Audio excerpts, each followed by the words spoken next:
CBS Radio Mystery Theater presents...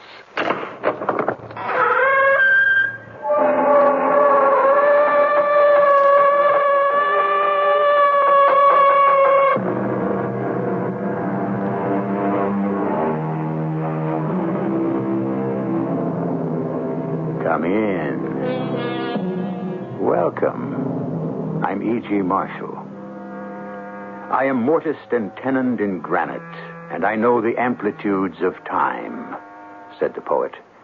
The amplitudes of time, and also of space, infinite, illimitable, with neither an end nor a beginning. So much time, so much space. And we, poor, frenzied, crowded creatures, why are we so hurried and cramped? Marcella, I'm asking you to marry me. Yes, William, I heard you. Well, your answer? Well, the answer is no. No? It has to be no. Well, why does it have to be no? Because, well, I don't love you. Oh, is that all? Is that all? Yes. I thought you had a good reason.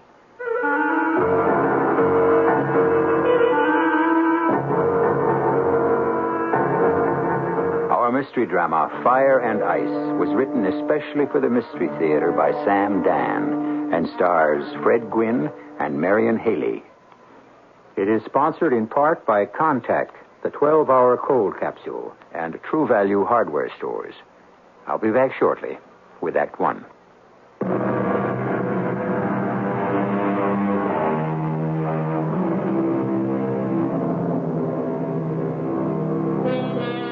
The world has changed in many ways. There was a time when every man's home was his castle, and every man was king. This doesn't necessarily mean that his wife was a queen. What it meant was that his word was law, and everyone in the house obeyed it, or else. Or else what? Well, it didn't come up often enough to be very much of a problem in most places. At any rate, we're concerned with an autocrat named J.J. Trelawney in the year 1912. Father? Who's that? What? Oh, it's you. Yes, Father, it's me, Marcella. What's on your face? Paint? Oh, no, Father, it's powder. Just as bad. Well, it's rice powder, Father. Even the minister's wife wears it. The same rice we eat? Yes, Father. Come in. Don't just stand there. Well, The same rice we eat. Yes, Father. I see you're wearing enough of it to save an entire heathen village from starvation. I hadn't thought of it that way. I don't know what the world's coming to. Father, may I speak with you? Of course you can speak with me. Well, Father, there's this young man. What? Which young man? Well, the one I met at this concert. What did you want to meet a young man at a concert for? Well, Father, he's really very nice. Well, nice, fine, but what about William? William? Yes, William. William's my right-hand man. Well, I know that. He's a fella for you. But, Father... Yeah, you must admit, he's smart. Well, yes, he is. And he's going to be rich one day. Very rich. Well, yes, he will. Well, then, what do you want to meet other young men for? Well, Father, Edward is so... Oh, Edward, is it? Yes. Edward. He's so... So, what? Oh, he's just, Yes? I don't know. Here's a fella, and you seem gone on him. And when I ask you why, it's because he's just... and I don't know. Oh, but Father... No. That won't do, my girl. William Stillwell's the man for you. Oh, please, Father. I don't love William Stillwell. Love. What's love? Well, It's what? I can't define it exactly, but... Well, neither can the dictionary. It's a strong liking, a fondness for, a devotion to, an affection. You see, my girl, I happen to look it up. I like to be sure of my ground. Now, you've got to put your life on a practical basis. Do you agree? Yes, Father. And you've got to do the thing that makes sense. Yes, Father. Which is why I have to choose your husband for you. As a man of the world, I will not be carried away by sentiment. I can be depended on to make the proper choice. Whereas you're a giddy young thing. And as if that weren't enough, you're also a woman, which means you simply do not have the qualifications for rational thinking. Isn't that so? Yes, Father. Believe me, you'll marry William Stillwell one day. One fine day. Belle D. Where does that come from? Why do I remember that? It's from the new opera by Mr. Puccini, Madame Butterfly. Oh, yes. And that fellow's in it who has such a fine voice. What's his name? Mr. Caruso, Father, but he didn't sing the aria. Oh, it was the Japanese girl? Yes. Well, they're all a bunch of foreigners. Oh. Well, I guess they really know music, don't they? But, what's the point I'm trying to make here? I don't know. Oh, it has to do with this thing you call love. Why does the poor Japanese girl kill herself? A beautiful girl. Well off, all sorts of bright prospects. Could have a great future. Why does she kill herself? For love. That's my point. Exactly. Love. Well, what does she need it for? What good did it do her? Where did it get her? Well, but, Father... So let's not hear another word about love, all right? Is that clear? Yes, Father. He had a way, my father did, of making things so crystal clear. But he was older, wiser, more experienced, which meant he knew better. And everything was for my own good. I look back at it now, after all these years. The world now is so different. But back then... Well, I went to the concert that night to hear a young Russian violinist named Misha Elman. Well, that's not why I went.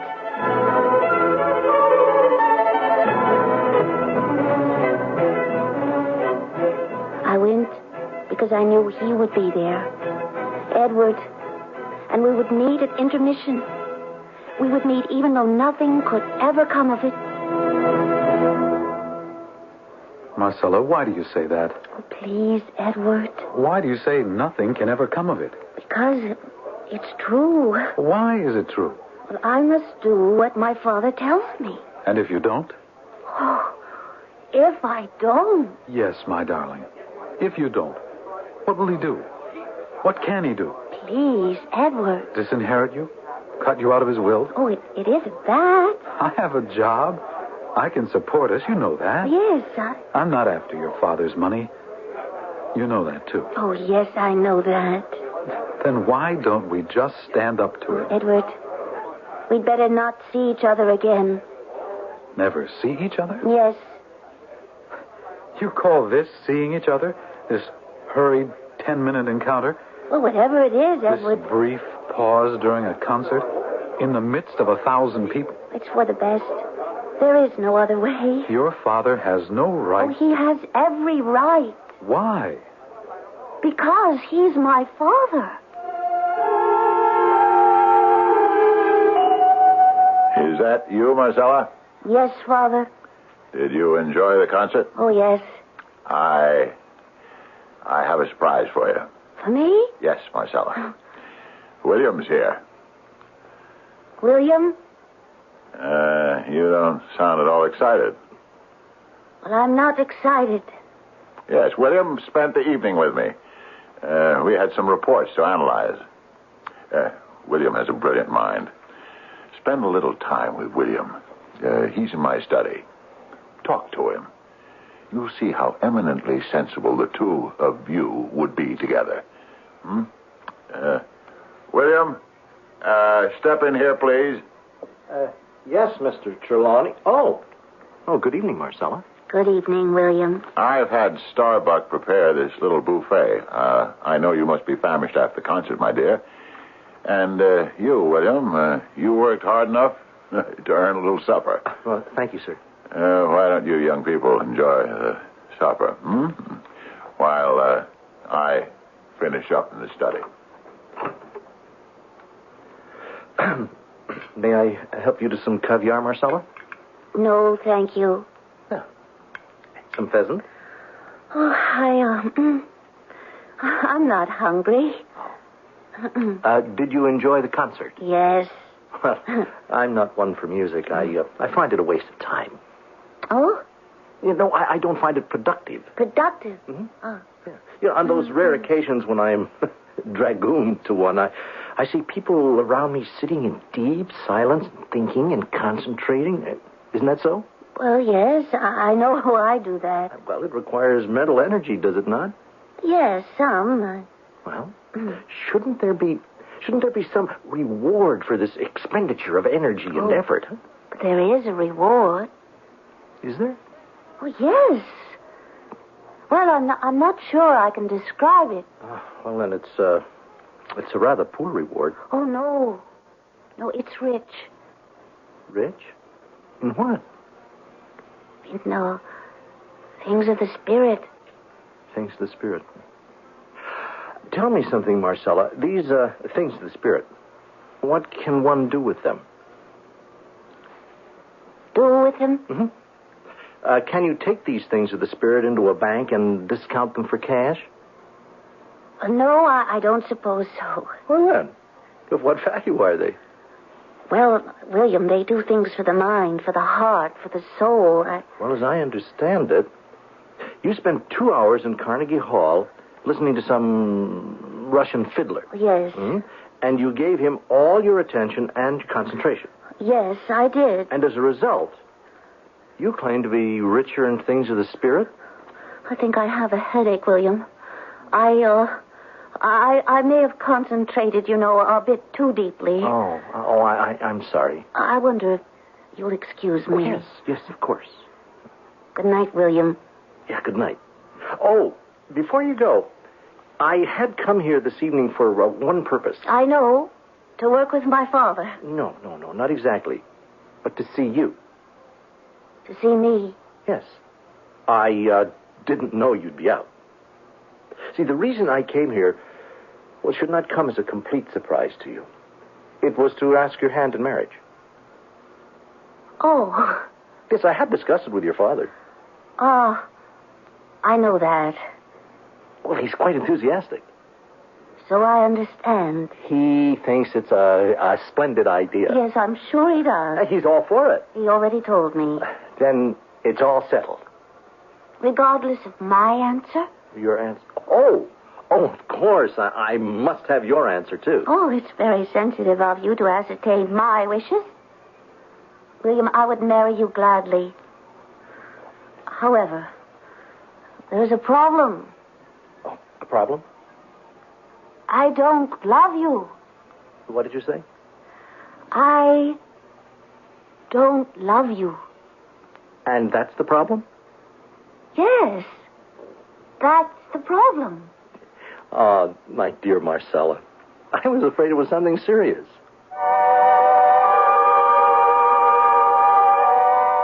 Love, says the popular song, your magic spell is everywhere.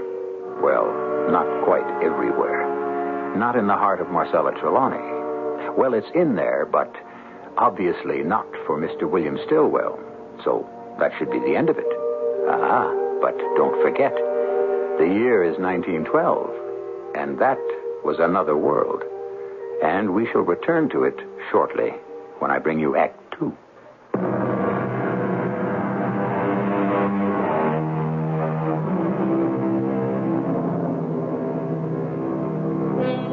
Love is for the poets, the philosophers, the dreamers, the romantics.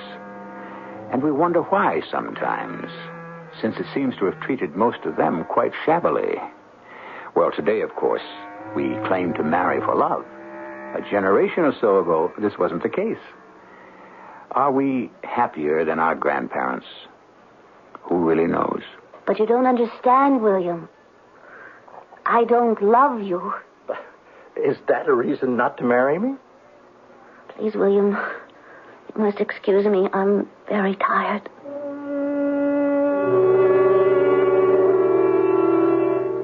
I went upstairs to my room. I prepared for bed. I was very tired and confused and unhappy. I didn't know what to do. There was a knock on the door. It was my father. I was sort of expecting him. I spoke with William, my dear. Father, I don't love him. He understands that. And I understand. Well, then why do you insist that I marry him? Because he'll make you an excellent husband. Without love? Love, my dear, only confuses the issue. Oh, please, Father, the issue is clear enough for me. Marriage should primarily be a strengthening of one's position. In the past, did kings and queens marry for love? Of course not. It was to unite families, expand territories. Father, I'm not a queen. But you are. You're the daughter of a millionaire. It is your duty to protect your fortune. My fortune? The fortune you will one day inherit from me. Oh, Father, I don't care about... Nobody does at 21. Father, I mean it. Oh, all I can tell you is that I don't love William Stillwell. It's unfortunate. William Stillwell is a man who could preserve your fortune. What's wrong with him? Oh, Father, he doesn't like art. He doesn't like music. Teach him to enjoy them. Well, it isn't that either. I mean it. Well, then what is it? Well, it's just that there's something, something about him. Something, Yes? Well, it's just something. Yeah. You were determined not to like him, I see. Oh, I'm sorry, Father. And you refuse to marry him. Well, I can't refuse to marry him if you command me to. I understand that. I was hoping you could arrive at the proper conclusion for yourself. It's this certain something, isn't it? Yes, Father. Well, it seems to me a man can be as wise as King Solomon, as handsome as Apollo, as strong as Hercules. He could be the paragon of every virtue known to man, and yet, if he does not possess that mysterious, certain something which the woman herself cannot define or even describe, he isn't worth her passing glance. Yeah. Well, this other fellow, what's his name? Edward Wilson. Edward Wilson. Well, we'll see. What will we see, Father? We'll see what he's made out of. Oh, Father, he's wonderful. That's what we're going to find out. Now, Marcella, I'll look this fellow over. And if I think he can cut the mustard, if I think he'll be better for you than William... Oh, you will. Just hear me out. I'll give him a fair trial, and then I'll stack each of them up against the other and come to my decision. Is that understood? Yes, Father. And you will agree with my choice? Yes, Father. And that will be the end of it. You'll obey your father with no further nonsense. Do you agree? Oh, Father. Father, I agree. Of course I agree. Such a wonderful man, my father. He could have simply commanded me to marry William. But he loved me. Yes, much as he had no use for that word, he loved me. And he wanted me to be happy. And so Edward, my Edward, would get a fair trial. The very next night, Edward was asked to dinner. You say you're an astronomer, Edward. Yes, sir. I suppose it's a great deal of night work. Well, yes, sir, a goodly amount. Edward, how would you like to take a job with me? A job, sir? Yes, I'm having a ship fitted out. We're going up into the Arctic. The Arctic? The Arctic. A voyage of exploration and discovery to the North Pole. But the North Pole has already been discovered. I know. By this fellow Perry. And that other one, what's his name? Amundsen. He discovered the South Pole. Personally, I can't understand those two. Can't you? Well, what was the point to the entire trip? Just to go out there and get frostbite, huh? It's like you. You looking up at the sky and counting the stars. Now, where's the application? Now, I'm going to the Arctic for a reason. Well, may I ask the reason, Mr. Trelawney? To get rich. But I understood you were rich now. This is nothing. I'm going up there to stake out a claim. What sort of claim? What sort of claim? Don't you know? That's where all the oil is. All the gold, the silver, the platinum. That's true. Theoretically. No. It's true. Practically. I'll need 2 good men. I've already got one, William Stillwell. Will you be the other? Well, sir,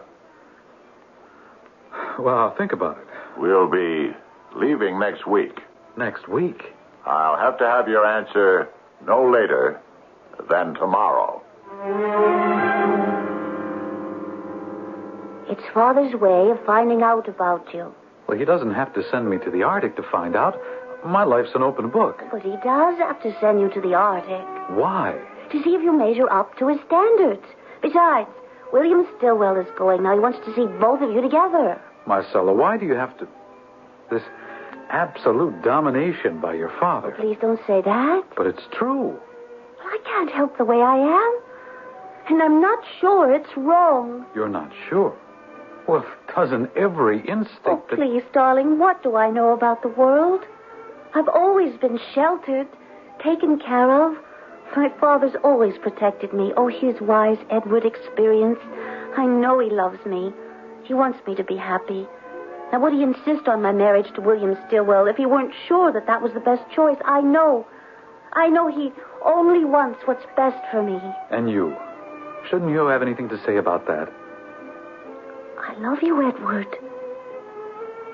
That is, I think I love you. You think? Oh, what is it I really have for you? Only a feeling. Something I can't explain. Why I feel this way, I don't know. Against this is my father's wisdom. I'm only air. My father is solid rock. That kind of thinking is wrong. Is it? Now, I would have to get used to a new way of life, a new way of looking at things. It can't happen overnight and all at once. I want to be free. I want to be independent. I want to be one of Mr. George Bernard Shaw women. Oh, how much I want to. Well, then become one. You just don't do it. I want to change, Edward. Oh, then change. I have already. A little. How? Falling in love with you. Even though I know my father's intended me for someone else. But to go off with your father on this expedition to the Arctic... Don't you understand? I have a job. I have a career. I would have to give it up. Well, it would be a change in my life. And yet, what you're asking me to do is to make a change in mine. Well, that's different. We're in love. Shouldn't that be enough for marriage? I don't know. It's enough for some people, but not for others. I don't know if it would be enough for us. Why did I have to fall in love with you? Well, all right. You win. I'll go on the trip. Oh, darling, I know Father will see that you're the best man. Oh, no, Marcella. William Stillwell's going to be the best man. I shall become the bridegroom.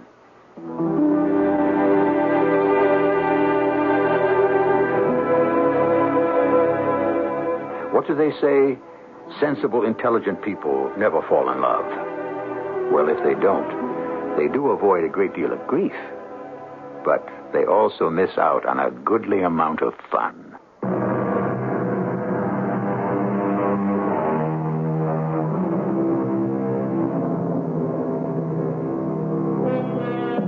Why do we marry? And whom should we marry? The average person faces these problems at least once in a lifetime. Of course, there are some who never face them at all, and others who keep facing them all the time. Should you marry because he or she is attractive? Rich? Should we marry to please our parents? To better ourselves? For love? All through history and all over the world, people have married and still do for any one of these reasons. And statistically, there is no proof that any one reason is better than the others. May I come in, Marcella? Oh, please do, Father. Our ship sails tomorrow. I know, Father. And I must say, I'm rather taken with this young man, Edward. I knew you would be. But I want to compare him with William and test them both under some rather rough conditions. Oh, you'll be so proud of Edward. Yeah, well, remember, however it comes out, you agreed to abide by my decision. I'll accept it. What a week that was. Such hectic preparations. I hardly saw Edward at all. And then, just before it was time to leave, each of them came to say goodbye to me. My darling, I'm glad I'm going. It's good sometimes to see someone else's point of view. And just being with your father this week is, well, it's taught me a great many things about him. I knew you'd like him. Well, I'm not sure I like him exactly, but I do know he's a most unusual man. And he wants very much for you to be happy. You know that's all he's ever wanted? And so now that I look at it from his point of view, he doesn't seem unreasonable at all.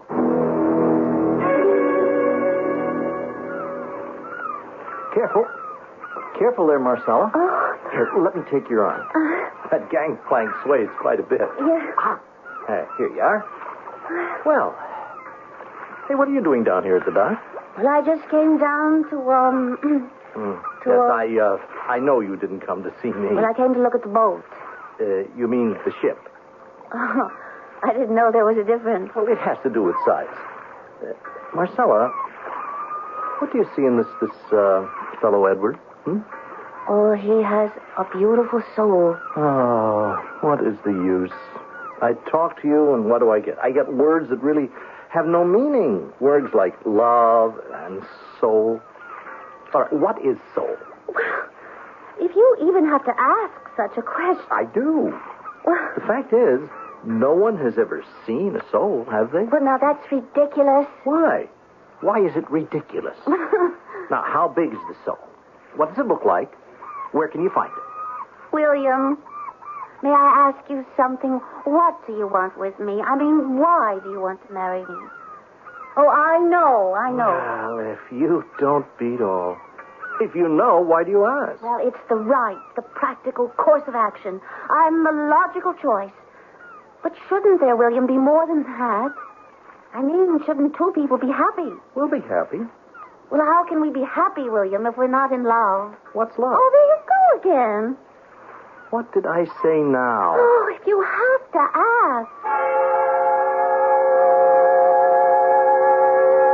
And then the boat, or the ship, sailed. It was quite a day. Flags were flying in the harbor. The air was filled with cheers, whistles from all the craft. Bands were playing. I mean, there were reporters, and the mayor was there, and the governor, and important people from Washington. Oh, President Taft himself sent a telegram. And then the ship was gone. And all that I had were letters.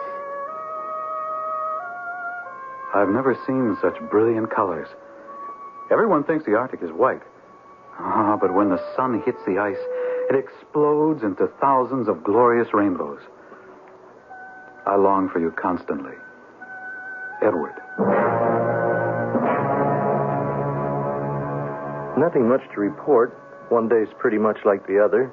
Just ice and snow and the sun.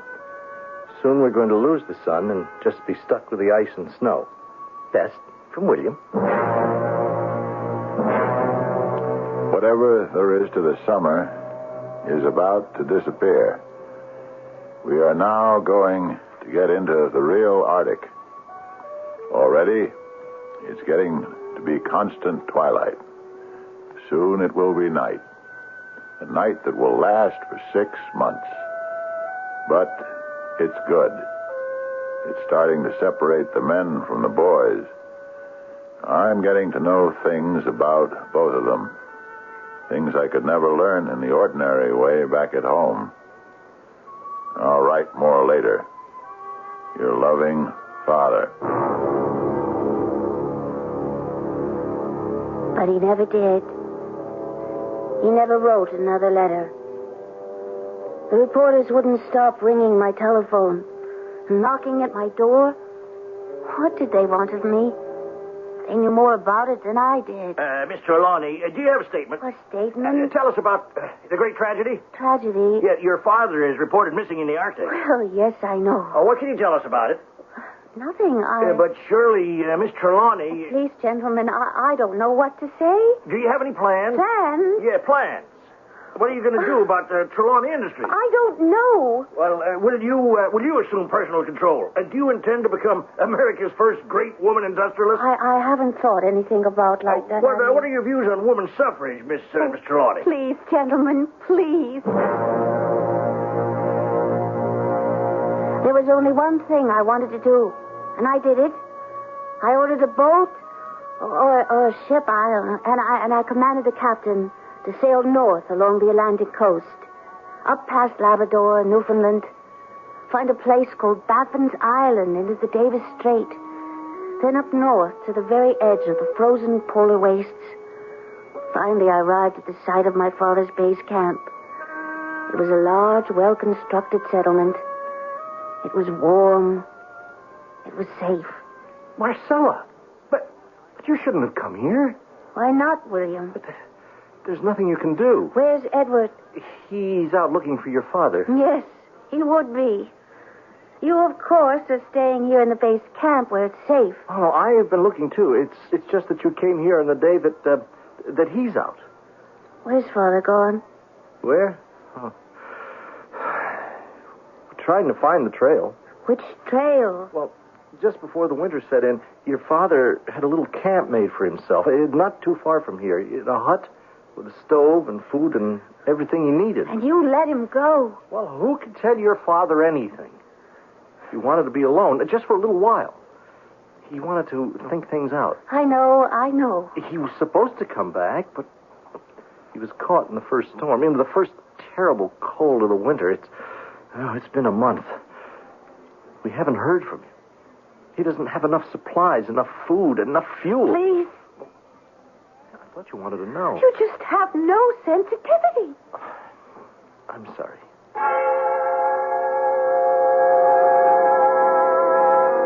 And so I will remain here all winter until the light of summer returns. And then they will be able to see the trail once again. And then they will recover my father's body. And perhaps there will be a letter for me from him, his very last letter, in which he'll tell me his decision.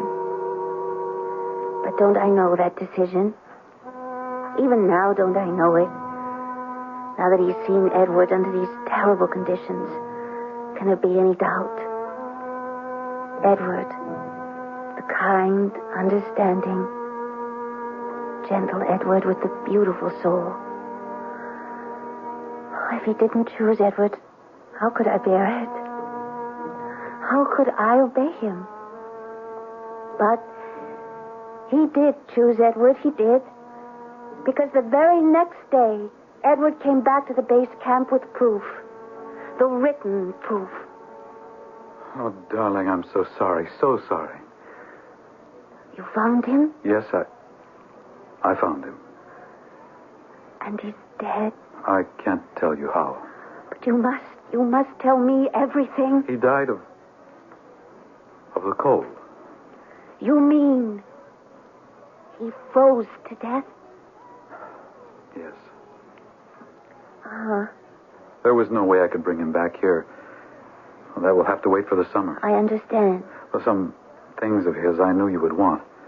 His watch, the one you gave him for his birthday so long ago, his ring, and his diary. Diary? Yes. He kept it to the last day. There isn't very much written in it for more than a month. He was growing weaker all the time. Before the cold set in, he wrote long notes to himself about plans and projects he was developing.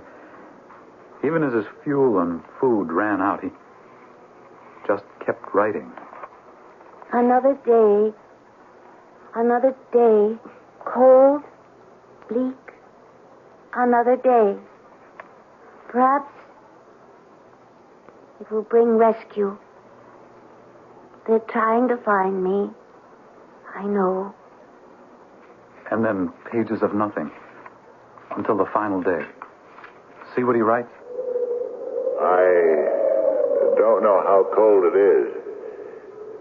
The thermometer is cracked. It must be 100, 200 below.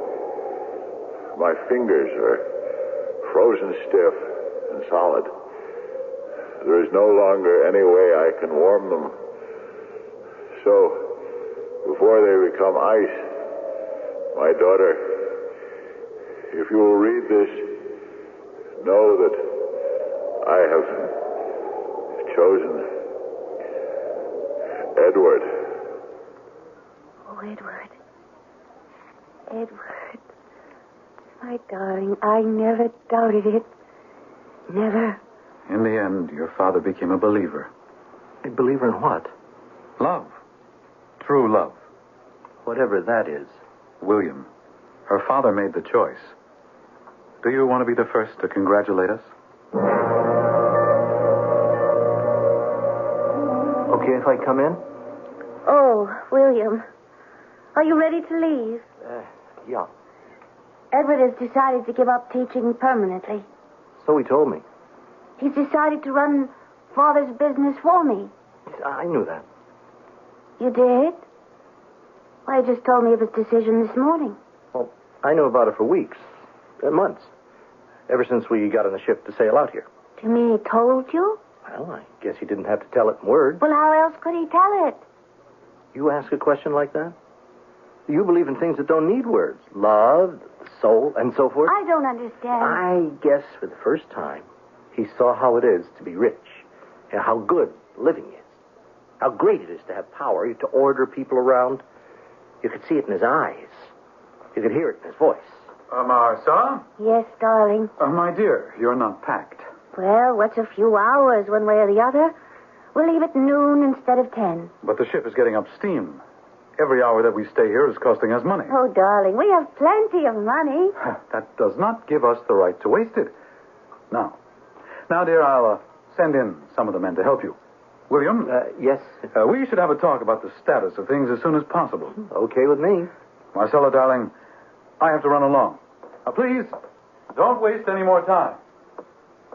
Well, what did I tell you? Well, I suppose that underneath it all, Edward was always cut out to be a businessman. And Father understood it. And that's why Father approved of him. Do you approve of him? What a question. But you haven't answered it. I promised my father I would abide by his decision. Well, you could sound a little more enthusiastic. Oh, what do you know about it? What do you know about anything? I used to know nothing at all about anything. And then I came out here. I realized how unimportant we really are in the face of, well, call it nature. I guess the Arctic does different things to different people. Showed me how small I am, I guess it convinced Edward of how big he could be. You're still going to work for the company, aren't you? No. Why not? Edward needs you. But I don't need Edward. I need you, though. Now, William, my father made the decision, and I promised him I would... Your father didn't make the decision. But He didn't decide on Edward. It's in his diary. He wrote it. Did he? Here it is. His last words. He didn't write them. How can you say that? Well, can't you see it? It's obvious. Read what he's supposed to have written. Can it be 200 below? My fingers are frozen stiff and solid. How could he write under those conditions? He could manage it somehow. Oh, maybe he could manage his fingers. But how about the ink? The ink? Yes. Wouldn't the ink, like everything else that's liquid, be frozen solid?